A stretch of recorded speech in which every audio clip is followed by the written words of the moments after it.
अच्छे से बहुत मतलब शॉर्ट तरीके से आपने सीखा कैसे आप नंबर पा सकते हैं आपके एग्जाम जो कि कल 11 मार्च को होना है। तो उसी से रिलेटेड आज एक टॉपिक और हम पढ़ाना चाहेंगे प्रोबेबिलिटी, जिससे मान के चलिए आपके एमसीक्यू में या फिर लास्ट के 5 नंबर में कुछ पार्ट उसके आ सकते हैं। तो उसी से रिलेटेड आज हमें एक टॉपिक है प्रोबेबिलिटी, जिसका एक क्वेश्चन आप लोगों के सामने दिख रहा होगा कि क्वेश्चन कह रहा है कि a bag contain 5 red balls and some blue ball.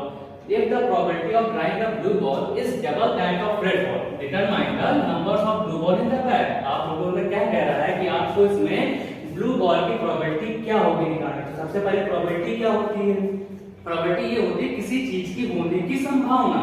जैसे अगर मैंने आप देखा ही होगा क्रिकेट आप सब लोग देखते हैं कैसे टॉस उछाला जाता है। तो जब आप अंपायर आपके जो टीम के कैप्टन होते हैं टॉस उछालते हैं तो उसमें हेड या टेल दो ही तो पक्ष होते हैं। तो अगर हेड आएगी तो दूसरी टीम जो टॉस जीतेगी, या फिर टेल आएगी तो दूसरी। तो अगर हेड टेल आएगी तो इसकी प्रोबेबिलिटी क्या है? या तो हेड आनी है या तो टेल आनी। इसके सिवा कोई प्रोबेबिलिटी हो सकती है? नहीं हो सकती है। ठीक है, उसी तरह हमेशा एक चीज में और याद रखना आप लोगों को, मोस्ट इंपॉर्टेंट क्वेश्चन एमसीक्यू के लिए कह सकते हैं कि किसी भी चीज की जो प्रोबेबिलिटी होती है वो हमेशा 0 और 1 के बीच में होती है। ऐसा क्यों? कहने का मतलब ये भी है कि किसी की प्रोबेबिलिटी निगेटिव में नहीं होती है। और निगेटिव में कैसे नहीं होगी? अगर मान लो कि मैं कह दूं आज बारिश होने की संभावना है, तो क्या आप कह सकते हैं बारिश निगेटिव होगी? नहीं होगी ना। तो उस चीज की हम बता रहे हैं कि हमेशा प्रोबेबिलिटी किसी भी चीज की आप निकालें हमेशा 0 और 1 के बीच। बाकी आगे डीपली आप लोग फिर समझाएंगे। अभी आपके इंपॉर्टेंट क्वेश्चन है उसको देखते हैं। क्वेश्चन कह रहा था कि आपको प्रोबेबिलिटी निकालनी है ब्लू बॉल की। तो उसके पहले आप लोग पहले इस क्वेश्चन में मान लें क्योंकि हमको ब्लू बॉल की संख्या दे रखी है नहीं ना। तो सबसे पहले मानते हैं ब्लू बॉल कितनी है। तो मैंने लिख लिया let the number of blue ball is equal to x। ठीक है, क्योंकि क्वेश्चन में गिवन ही नहीं था। अब क्वेश्चन में क्या है मैंने कि 5 रेड बॉल है आपके पास और कुछ ब्लू बॉल मैंने x मान ली। तो आपके पास टोटल बॉल कितनी हो गई भाई? एक 5 जो कि रेड बॉल थी और हमने जो ब्लू मानी वो x। तो टोटल हम दोनों ऐड कर देंगे ना, तो टोटल हो गए 5 प्लस x हो गई।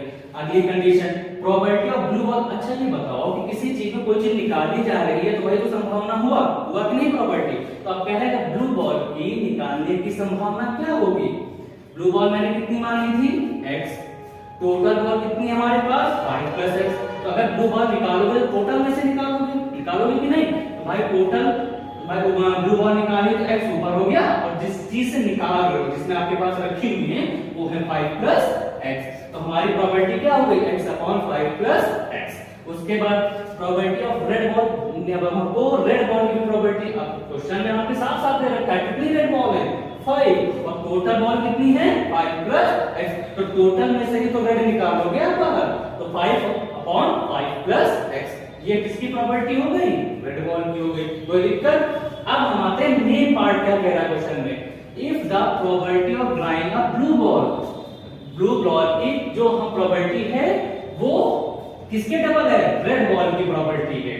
तो कह सकते हैं जो p probability of blue ball है वो 2 गुना मतलब डबल है किसके? प्रोबेबिलिटी ऑफ रेड बॉल की। कोई दिक्कत नहीं ना। अब प्रोबेबिलिटी ऑफ ब्लू बॉल अभी मैंने आपको बताया कितनी है? x अपॉन 5 प्लस x रख दिया। कोई दिक्कत नहीं ना। अब देखो 2 टाइम्स ऑफ pr, पहले तो 2 लिखेंगे ना। p ऑफ r मतलब होता है प्रोबेबिलिटी ऑफ रेड बॉल। तो प्रोबेबिलिटी ऑफ रेड बॉल कितनी है? 5 अपॉन 5 प्लस x। तो 5 अपॉन 5 प्लस x। कोई दिक्कत नहीं ना। अब देखो इसके आगे क्या करेंगे? हम लोग काट यहां भी सकते हैं, कर सकता है कि नहीं भाई? इधर भी डिनोमिनेटर इधर भी कर सकता है, लेकिन कुछ लोग नहीं समझ पाते हैं। चलो उसको क्या कर लेते हैं? क्रॉस मल्टीप्लाई करके देख लेते हैं। अब भाई ये 5 अपॉन x है, इधर डिवाइड में है, तो अगर दूसरी साइड जाएगा किस में जाएगा?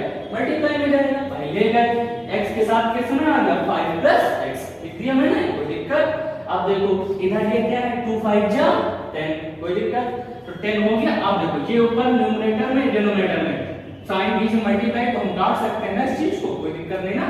तो इसको मैंने क्या कर दिया? काट दिया। अब हमको क्या मिला? x की वैल्यू 10। तो हमने शुरू में क्वेश्चन में मान रखा था कि ब्लू बॉल कितनी है हमारे पास? 2 x मान रखा था ना। तो टोटल बार हमारी ब्लू बॉल कितनी हो गई? ब्लू बॉल हमारे पास कितनी हो गई? x बराबर 10। तो यही आपका आंसर है। ठीक है बच्चों, आगे इससे रिलेटेड कोई और भी क्वेश्चन है वो आपको बताते रहेंगे। तब तक के लिए नमस्कार बच्चों। चलो बच्चों, अभी हमने थोड़ी देर पहले क्वेश्चन में प्रॉपर्टी के बारे में जाना कि कैसे हम लोग किसी भी चीज की प्रॉपर्टी संभावना निकाल सकते हैं। उसी टाइप का दूसरा क्वेश्चन, तो ये भी इंपॉर्टेंट क्वेश्चन है आपके अपकमिंग एग्जाम के लिए, ठीक है। तो देखो उस क्वेश्चन में और इस क्वेश्चन में बस थोड़ा सा फर्क ये कहलाता है। इस क्वेश्चन से पहले क्वेश्चन पढ़ के आपको समझा देता हूँ क्वेश्चन कह क्या रहा है। जैसे क्वेश्चन लिखा है a bag contain 12 balls out of x are black. कह रहा है कि एक बैग में 12 बॉल्स हैं जिसमें से x बॉल ब्लैक है। इसके पहले वाले क्वेश्चन में क्या किया था मैंने, उसमें 5 हमारे पास रेड थी और कुछ उसमें ब्लू थी, कुछ और उनमें से अंतर होता है, ठीक है। जैसे मैंने कहा मेरे पास 5 बॉल्स हैं उसमें और कुछ ब्लैक बॉल है, तो हमने उसमें ऐड किया था कि नहीं किया था पहले वाले क्वेश्चन में ना। लेकिन इसमें ऐसा नहीं करना है, इसमें कॉन्सेप्ट अलग है। क्या है, इसमें पहले से ही टोटल बॉल्स 12 दे रखी हैं जिसमें से क्या है कुछ x बॉल, ठीक है। इसमें ऐड आपको नहीं करना है। आगे क्वेश्चन क्या है कि if one ball is drawn at random, random मतलब अचानक से, मतलब अगर कोई चीज अचानक से होती है उसको क्या कहते हैं, रैंडमली ये काम हुआ है ना। तो वही काम, तो हम लोग बैग से एक बॉल को रैंडमली निकाल लेनी है, ठीक है।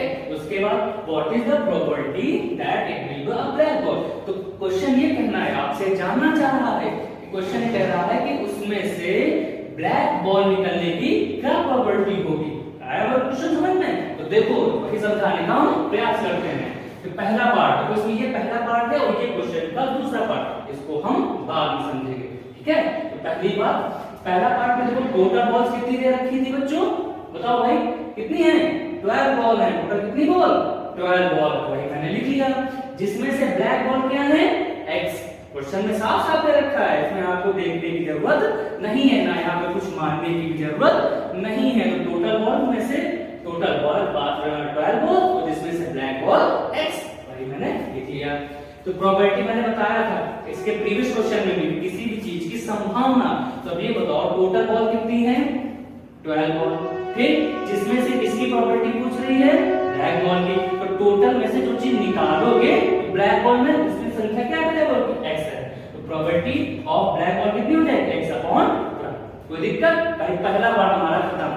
दूसरा पार्ट क्वेश्चन देखो, यहीं से क्वेश्चन का सॉल्यूशन ठग से मिल जाएगा। और कह रहा है if 6 more black ball are to, 6 गेंदें और डाली जा रही हैं बैग में, कितनी, 6 ब्लैक बॉल और उसमें डाली जा रही हैं। तो put in the box and the property of drawing a black ball is now double. तो जो प्रॉपर्टी हमारी ब्लैक बॉल की थी वो कितनी हो गई, डबल। किसके, जो प्रॉपर्टी पहले थी, पहले कितनी थी, x अपॉन 12। क्वेश्चन आया ना, अब उसको करते कैसे ये देखते हैं। तो पहला पार्ट ये क्लियर। सेकंड पार्ट में टोटल बॉल, अच्छा बताओ कितनी हो जाएंगी। टोटल बॉल पहले कितनी थी, 12, उसमें से 6 बॉलें क्या कर दी गई और डाल दी गई हैं। तो 12 में 6 और डालेंगे तो टोटल मतलब उनको ऐड करना, ऐड करने में कितना हो गया, 12 + 6 = 18। ये तो आप लोग कर ले जाओगे, क्यों नहीं।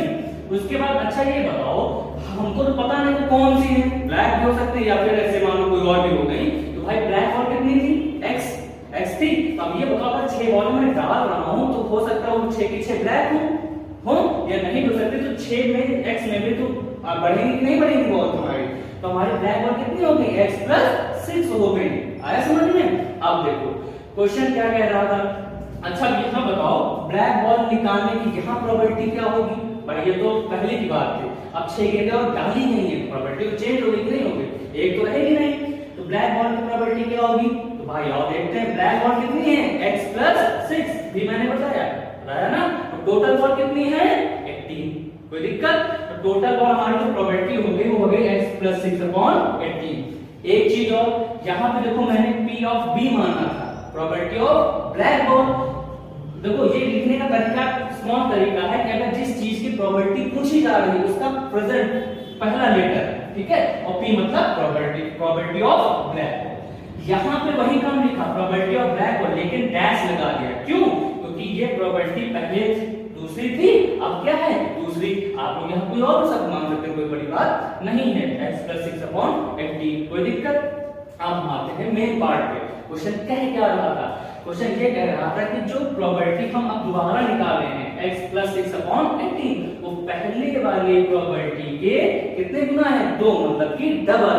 तो भाई वही चीज लिख लिया, P ऑफ B डैश मतलब कि ये is equal to 2 times of P of B मतलब कि ये, ठीक है। अब देखो P ऑफ B डैश, भाई ये देखो लिख रखा है ना, इसको उठा के यहाँ पे 2 लिख दिया, मल्टीप्लाई का साइन लिख दिया, और P ऑफ B कितना निकाला था, सभी क्वेश्चन बताओ भाई, x अपॉन 12, कोई दिक्कत नहीं ना। अब आसान है, अब तो कर सकते हो आप लोग, जैसे 2 से इसको काटोगे तो कितना आएगा, 2 1 जा 2, 2 6 जा 12, कोई दिक्कत। अब देखो x अपॉन प्लस 6 अपॉन 18, 18 देखो यहाँ पे डिवाइड में है, तो इधर जाएगा मल्टीप्लाई में, x प्लस 6 इधर क्या बचा, x अपॉन 6 लिख दिया, और ये था डिवाइड में चला गया मल्टीप्लाई में, कोई दिक्कत, इतना समझ ना आ रहा होगा। अब देखो 6 से इसको काट दो, कटेगा, बिल्कुल कट जाए, 6 की टेबल आती है कि नहीं, 6 1 जा 6, 6 2 जा 12, 6 3 जा 18, तो 6 3 जा से कट गया, कटा। अब देखो x प्लस 6 को लिख दिया मैंने, और 3 को x के साथ क्या हो रहा है, मल्टीप्लाई हो रहा है, तो 3 into x हो जाएगा 3x, कोई दिक्कत नहीं, लिख दिया, कोई दिक्कत नहीं ना। अब देखो, अब हमको जब कोई चीज की वैल्यू निकालते हैं तो जो वेरिएबल होता है उसको एक साइड, बाकी सब कुछ एक साइड, कोई दिक्कत नहीं ना।